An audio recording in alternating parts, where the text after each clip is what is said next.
여러분 안녕하십니까. 누리PD입니다.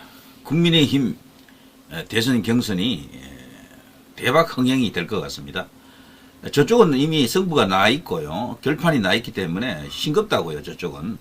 그래서 뭐 이제 언론이라든가 국민들의 관심이 국민의힘 경선에 쏠릴 텐데요. 이게 이제 대박 흥행에 성공해야 됩니다. 그야말로 초대박을 쳐야 되는데요. 지금 압도적인 1위가 없는 상태죠. 현재 김문수가 1위이긴 해도 압도적이라고 할 수 있을 정도는 아니고요. 그래서 지금 여기에 신선한 어떤 바람만 조금 불게 되면은 엄청난 시너지 효과가 터진다. 흥행 대박을 치면서 소위 말해서 컨벤션 효과가 초대박 친다. 그렇게 되면요, 지지율의 수직 상승도 가능하다라고 보는 측면이 있습니다. 일단 컨벤션 효과만 제대로 터지게 되면은 밴드웨건이 일어나겠죠. 그러면 여기저기서 동시에 그냥 나도 국민의힘 후보를 찍겠다라는 사람들이 생겨날 수가 있습니다. 당연히 또 그렇게 하도록 되어야 되고요. 자, 지금 그런 속에서 지금 정치권에서 일어나고 있는 현상을 보게 되면요, 원래는 20명 이상 출마할 것으로 보도가 됐었는데요. 친윤 후보들이 대거 또 사퇴하는 쪽으로 간다라고 합니다. 아예 사퇴라기보다는 출마를 안 하는 쪽으로. 지금 1차 커트라인에서 컷오프에서 이 4명을 추리죠. 그것도 100% 국민 여론을 통해서 4명을 추려냅니다. 4위 안에 못 들 바에야 친윤 이단 불출마로 국힘 주자 20명에서 10명으로 줄어든다라고 예상이 된다 그러네요. 이런 가운데서도 친윤으로 이제 분류가 되는 나경원 의원은 출마를 강행하는 것으로 그렇게 지금 되어 있습니다. 윤상현 의원은 출마 안 할 가능성이 큰 것 같아요. 지금 보니까. 왜냐하면 언론에서 비중 있게 다뤄주지 않아서 그래요. 윤상현 의원을 언론에서 뭐 이렇게 대선조사 대접을 전혀 안 해주고 여론조사에 아예 이름이 안 올라오니까 이제 본인도 열심히 했지만 어떤 한계를 느끼는 것 같습니다. 자, 원희룡도 출마 포기 선언을 했죠. 김태흠도 출마 포기, 김기현도 포기, 이런 식으로 줄줄이 지금 출마 포기 선언을 하고 있습니다. 그런데 이들이 출마 선언을 안 하는 데에는요, 또 다른 이유가 있더라고요. 제가 벌써 누리PD가 예고를 했었잖아요. 원래 김문수로 와야 될 사람들이 지금 현재 스탠바이 상태다. 어디에도 가지 않고 딱 기다리고 있다. 누구를 기다리느냐? 한덕수를 기다리고 있다라고 합니다. 이게 큰 변수가 됩니다. 저는 한덕수 총리가 무조건 출마한다고 보는 쪽이에요. 안 할 수가 없어요, 그 사람이 지금. 그리고 지금 발언이라든가 이번에 이제 이 대통령 권한 대행으로서 헌재 재판관 임명하는 것, 대법관 임명하는 걸 보면서 저거는 정치적 어떤 소신이나 어떤 권력 의지가 없으면 할 수가 없는 일이라고 봅니다, 저는. 그래서 그걸 할 때 벌써 대선에 이제 대한 어떤 의지가 있다, 어떤 그런 플랜이 가동되고 있다라고 보는 거죠. 이미 국민의힘 내부에서도 벌써 한덕수 나오라고 난리고요. 원외위원장들, 특히 이제 충청, 호남 이쪽에서는 뭐 전부 한덕수 이러고 있어요. 그러니 이런 어떤 여망을 등에 업고 분명히 등장할 것으로 봅니다. 이럴 경우에 그야말로 제가 앞서 말한 것처럼 거대한 그 흥행 대박의 요소가 터지는 거죠. 그야말로 이제 이재명을 이길 수 있는 이제 조건이 이제 서서히 이제 만들어진다라고 볼 수가 있습니다. 김문수가 이제 1위로 달리면서도 이런 어떤 한덕수 같은 이런 어떤 변수가 없으면요, 지금 수준에서 더 크게 확장되기는 어렵습니다. 제가 볼 때는. 그래서 여기서 뭔가 새로운 동력이 좀 필요한데 그걸 지금 해낼 수 있는 사람은 한덕수 말고는 없어요. 솔직히 말해서. 예. 이분이 출신지가 또 호남이기 때문에 더더욱 먹힙니다, 이번에. 자, 지금 여기 보면 기사 읽어보면요, 여기 지금 친윤 이분들이 뭔가를 기다리고 있다라는 게 나와 있습니다. 여기 보면요, 이들은 비윤 찬탄, 탄핵 찬성으로 분류되는 한동훈 전 국민의힘 대표와 유승민 전 의원, 안철수 의원 등과 표계 대결을 해야 한다. 일부에서는 친윤계 인사들이 한덕수 대통령 권한 대행 겸 국무총리를 친윤 대안 후보로 민다는 이야기가 나온다. 지금 이렇게 나와 있죠. 이미 출마를 선언한 김문수 전 고용노동부 장관과 홍준표 대구시장 등이 친윤 주자로 분류된다라고 합니다만 홍준표는 아닙니다. 최근에 와서 용산에 대해서요, 불통과 주술의 상징이다, 뭐 이런 발언을 하면서 용산하고 의도적으로 선을 끊어버렸어요. 본인이 선거 전략에 용산하고 같이 가는 건 해롭다라고 판단한 거야. 그러니까 이 홍준표라는 사람은 간단하게 보면 안 됩니다. 굉장히 전략적 사고를 합니다. 자기에게 표에 유리한 게 있으면 그쪽으로 가는 사람이에요. 그래서 용산하고 지금 같이 가는 게 자기는 지금 불리하다고 느끼는 거야. 잘라버렸습니다, 스스로. 그래서 친윤은 안 해요. 홍은요. 반윤으로 갔다라고 보시면 틀림없습니다. 제가 한번 예상을 해보면요. 홍준표 이분의 입에서는 분명히 윤을 출당하라고 요구할 가능성이 굉장히 커요. 그래서 여기 이 경향신문에서 잘못 읽고 있고요. 김문수 전 고용노동부 장관 같은 경우에는 친윤이다라고 엮기는 힘들어요. 그렇다고 반윤, 비윤은 아니에요. 그냥 서로 뭐 50보, 100보 같은 그런 관계가 아닌가, 뭐 그렇게 생각이 됩니다. 불가근, 불가원. 제가 말을 잘못했습니다. 불가근, 불가원의 관계가 아닌가, 그렇게 보시면 됩니다.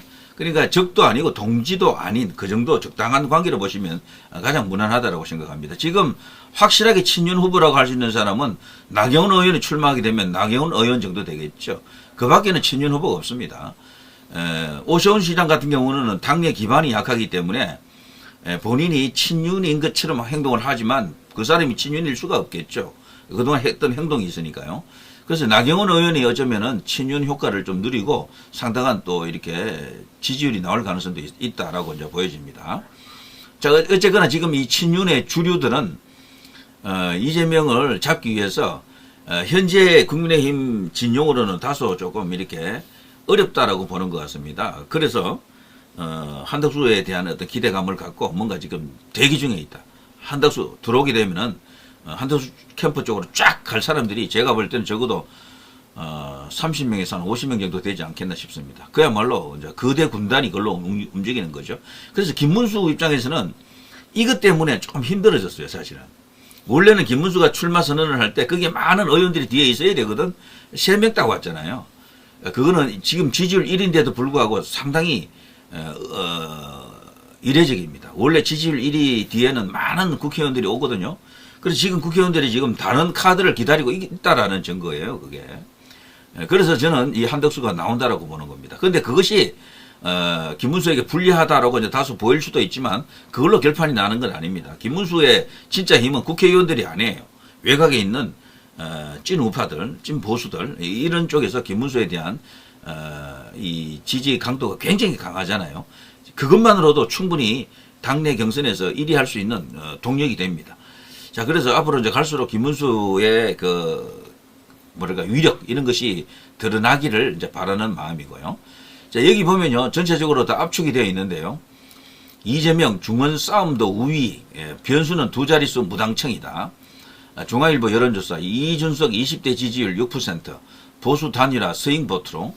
자, 등등 해서 요거 이제 읽어보면요, 지금 1대1 대결 붙여보면은 전부 다 이재명에게 많이 집니다. 두 자릿수로 지고 있고요. 놀랍게도 그래도 이 차이가 제일 적은 인물이 홍준표더군요. 홍준표.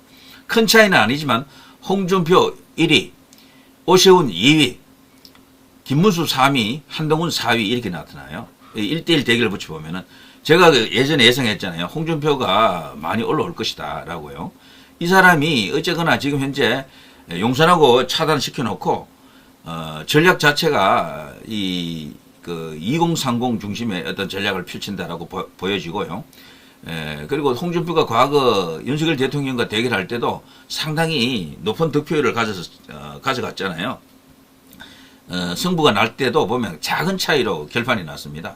그래서 여기도 저력이 있습니다. 만만치가 않아요. 그래서 지금 이렇게 가면은 한덕수까지 이제 들어가게 되면은 과연 누가 4명 안에 들어갈지 누가 떨어질지 예상하기도 쉽지 않은 그런 상황이죠. 이 중에서도 또 안철수가 있겠죠. 안철수, 유승민도 있겠습니다. 100% 국민 경선으로 가게 되면요.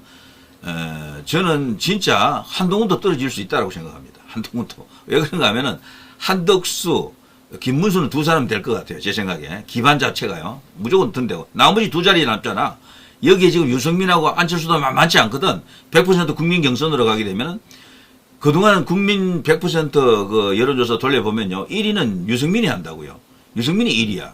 그렇게 되면 역선택이 많이 들어가니까.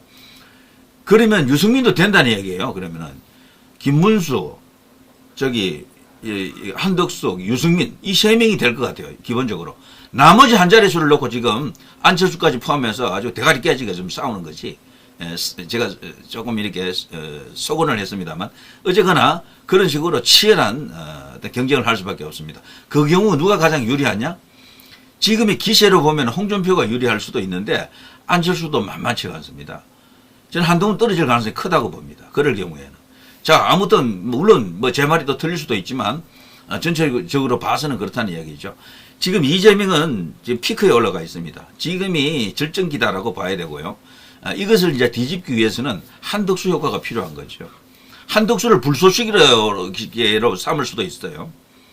저는 김문수 대 한덕수의 경쟁 구도로 가야지만이 이재명을 잡을 수 있다고 봅니다. 한덕수 효과 없이 그냥 이대로만 가게 되면요. 보수 결집 이상의 효과가 안 생깁니다. 솔직히 그러면은. 지금은 보수 결집만 갖고는 못 이겨요. 보수 말고 범보수가 필요합니다. 여기서 말하는 범하면요. 외곽에 있는 중도까지를 확장하는 개념을 말합니다. 범보수 하면은 범우파도 같은 의미가 되는데요. 범보수가 더 커요. 우파는 아무래도 이념적이라서 조금 이렇게 스펙트럼이 조금 줄어듭니다. 그런데 범보수가 되면은 외곽에 있는 약간 중도 좌파까지도 흡수할 수 있는 그 개념을 말하는데 지금 시점에서는 그게 바로 이재명은 안 된다. 비명, 반명이 되겠죠. 그것하고 범보수하고 거의 같은 개념이다라고 보시면 됩니다. 그걸로 이재명을 공략하면 되는데 그걸 하자면은 그 조건을 완성하자면은 반드시 한덕수가 있어야 돼요. 지금 한덕수가 와야지 그 외곽에 있는 중도 혹은 호남 민심까지 포함하는 거잖아요. 이들이 와야지만 이재명을 이길 수 있다라고 보여집니다. 한덕수 대선 출마할 일 있으면 알려드리겠습니다. 이건 100% 출마한다는 이야기잖아요. 그래서 오히려 민주당에서 자기를 때려주기를 지금 기다리는 거죠. 그래서 그냥 혼자서 뭐 자진해서 나가는 것보다는 민주당이 그냥 막 한덕수를 공격하는 상황 속에서 국민적 어떤 그런 여론을 등에 업고 그렇게 되면은 한덕수를 지키려고 하는 어떤 작용 반작용이 일어납니다. 원래 그런 거예요. 정치인 중에 대선 주자급이 되면요. 때렸는데 죽지 않잖아요. 계속해서 지지율이 올라가는 그런 식으로 이렇게 방어가 되는 정치인이 있잖아요. 이런 사람은 대선 주자입니다. 이재명도 그런 케이스죠. 그렇게 때렸는데도 안 죽고 그냥 지금까지 와버렸잖아. 오히려 더 커져버렸잖아요. 한덕수에게도 그런 효과가 생길 수가 있어요. 한덕수를 막 민주당 쪽에서 막 탄핵한다 어쩌고 저쩌고 이렇게 나오면은 그 한덕수를 살려주는 거죠. 오히려. 한덕수가 그냥 완전히 그냥 확장이 일어납니다. 한덕수 입장에서는 아마 그런 효과까지도 지금 고려해서 천천히 움직일 겁니다. 국민의힘에 입당할 수도 있고요. 안 할 수도 있어요. 국민의힘에 입당 안 할 경우에는 단독으로 독자 노선으로 가는 거죠. 무소속으로 뛰다가요. 나중에 국민의힘 후보하고 단일화해버리면 됩니다. 그래도 똑같아요. 그게 일종의 분진 합격인데요. 충분히 가능한 시나리오고요. 지금 봐서는 국민의힘으로 올 것 같은데 아무튼 오고 안 오고에 따라서 엄청난 어떤 구도의 어떤 변화가 옵니다. 저는 한덕수가 오게 되면은 무조건 떨어지는 사람이 누구냐 이거 자체도 엄청난 흥미를 끌면서 그야말로 흥행 대폭발입니다. 초대박을 칠 것 같습니다. 자, 한덕수 대선 출마할 일이 있으면 알려드리겠습니다. 가능성 배제 안 합니다. 이제는 뭐 한 발 더 나가잖아요. 트럼프하고 지금 통화하는 중에 트럼프가 이제 그렇게 전화로 물었다 그러죠. 출마합니까? 안 합니까? 그러니까 부정 안 했어요. 지금 고민 중입니다라고 말했다는 것 아닙니까? 공무원 언어가 안 해요. 그거는. 공무원이면 당연히 출마 같은 거 생각도 안 하고 있습니다. 이렇게 말해야 돼. 그러니까 한덕수는 벌써 정치인이 된 거죠. 현재. 6.3 조기 대선 한덕수 측 당장 불출마 선언 계획은 없지만 당장 불출마 선언은 안 하지만 당장만 빼면 곧 출마한다는 이야기죠. 본인 친묵의 친윤계 러브콜 이어지고 있다. 국민의힘 선관위원장 15일 전에 결단을 내려라. 지금 며칠 안 남았잖아요. 15일 전에 결단 내릴 가능성이 크지만 이때 안 내리면 국민의힘 내부에서 어떤 요구에 의해 가지고 뭔가 이렇게 특례 조항을 또 이렇게 적용할 수도 있지만 이 경우에는 다른 후보들이 다른 주자들이 또 반발할 테니까요. 이 경우에는 한덕수가 무소속으로 나갈 가능성도 있습니다. 좌우지간 한덕수 변수가 터졌습니다. 이거는 뭐 거의 이제 맞다라고 보셔도 됩니다. 그리고 한덕수 효과가 지금 없으면은 지금 기존에 있는 국민의힘 후보만 갖고는 이재명에게 조금 밀린다라고 저는 그렇게 개인적으로 생각합니다. 김문수가 좋긴 한데 김문수는 사실 이 탄핵 기간이 자기에게 정말 치명적인 마이너스 시간이 됐습니다. 이도 저도 아닌 어정쩡한 상태로 4, 5개월 와버렸거든. 그때 지지율을 다져놓고 올려갔어야 되는데 뭐 당시에는 뭐 조기 대선에 대해서는 거론도 못하는 분위기였지. 그러다 보니까 김문수 혼자만 그냥 손해 본 겁니다. 홍준표라든가 여기 한동훈이라든가 이 오시훈 같은 사람은 그 사이에도 뭐 자기 운동 다 했거든. 자기 정치들 다 했다고요. 현직 장관인 김문수만 피해를 입었던 거죠. 사실 그때 벌써 벌렸으면은 지금 뭐 게임 끝입니다. 김문수 사실 거기서 조금만 더 올라갔으면 되는데 한 5% 깎여버렸죠. 많이 깎인 건 10% 깎였고, 여론조사 기관마다 갤럽이라든가 MBS 같은 경우에는 숫자 자체가 작게 나오잖아요. 거기서는 5%, 6% 이렇게 깎였고, 좀 크게 나오는 다른 기타 여론조사에서는 10% 정도 깎여버렸다니까. 그걸 이제 많이 해야 될 텐데 쉽지 않을 겁니다. 왜냐하면은 지금 다른 주자들도 지금 열심히 막 던지잖아요. 공약 보면은, 그냥 막 이렇게 홍준표는 20대, 30대를 잡기 위한 공약 막 던지고, 뭐, 그리고 등등 합니다. 그런 속에서 김문수 자신의 이제 세를 늘리기 위해서는 비상한 어떤 노력과 함께 뭔가 이렇게 충격 요법도 좀 필요할 것 같습니다. 목소리가 제일 약점이에요. 그러니까 힘들더라도 목 관리 잘 하시고 말을 크게 하셔야 돼. 제가 김문수 관련 녹음 같은 걸 이렇게 갖고 이게 편집을 해보면요. 목소리가 너무도 작아서 일반인들의 목소리보다도 한 30%, 20%배 안 돼요. 엄청나게 정폭을 시켜줘야 됩니다. 본인이 크게 말을 할 때는 목소리가 조금 나오는데, 근데 대화하듯이 할 때는 목소리가 없어요. 너무 작습니다. 이거에 10대, 20대, 30대들에게는 치명적인 약점으로 될 수가 있어요. 김문수의 약점은 딴 거 없습니다. 오직 목소리가 제일 약점이다 라고 생각이 됩니다. 그래서 목소리 관리 열심히 하시고 의식적으로 말을 크게 할 수 있도록, 기간이 뭐 좀 길지만 그 사이에 이제 목이 좀 쉬는 일이 생길 수도 있겠지만 그것만큼은 좀 신경 써야 된다. 왜 그런가 하면 지금 젊은 2030들은요. 겉으로 드러난 이 외모라든가 이미지라든가 목소리라든가 이런 데 대해서 굉장히 민감합니다. 이제 그걸 조금 염두에 두실 것을 이제 주문 좀 하고 싶네요. 자, 아무튼 지금 이대로 가게 되면은 이재명 대통령이다라는 게 지금 마치 무슨 룰처럼 되어 있지만 그걸 깰 수 있는 거대한 바람, 태풍이 지금 일고 있습니다. 결국 김문수, 한덕수 양강 대결을 통해서 이 지지세를 극대화시켜야 됩니다. 그래서 이재명을 잡자라는, 이재명만은 안 된다라는 이 어떤 큰 어떤 프레임을 만들어서 이번 대결에 임하면 결국 최종적인 승리는 이재명이 아니다. 이제 이렇게 볼 수가 있겠죠. 자, 누리 PD 김준희였습니다.